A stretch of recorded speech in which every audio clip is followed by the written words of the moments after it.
Imagine you have two options. On one side, you have to work very hard for the next 5 years and then your life is sorted. On the other hand, you can chill for the next 5 years and then you will have to struggle your whole life. What would you choose?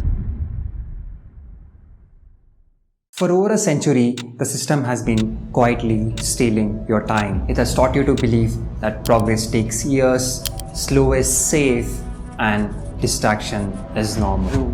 Why are you wasting your time? Most people take a year to do what's possible in a month because they never start with the right reason. And when you compress a year into 30 days, it gets much harder. So before you disappear, ask yourself, why am I doing this? Write it down and keep it somewhere you can see every single day. If you're serious about doing 1 year's worth of work in 1 month, you just need to disappear. Stop picking up the calls. Stop replying to the DMs.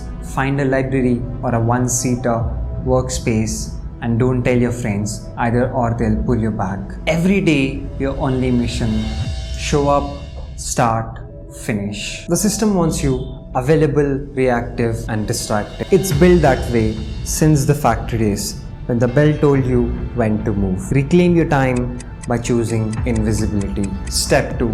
Shrink your timeline. You work better under pressure. When you think you have a year, you stretch it. You stretch your work around. Take a full sheet, write your weekly goals from top to bottom and make it a checklist. Cross it out visually. Step 3. Eliminate distraction.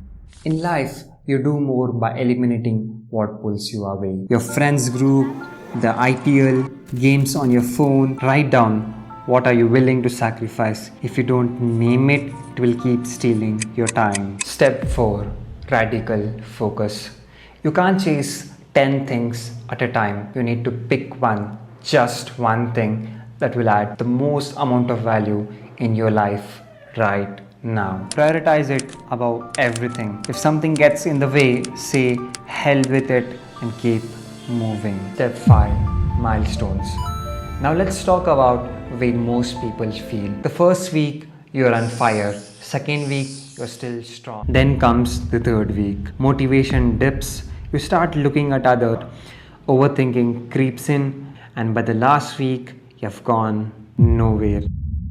That's where checkpoints save you. Instead of a big goal, have a plan for exactly where you must be after week 1, week 2, and week 3. This keeps you in a dopamine loop. Each small win fuels the next. And if you fall behind, do not panic. Just shift the dates. Progress beats perfection. And finally, ignore.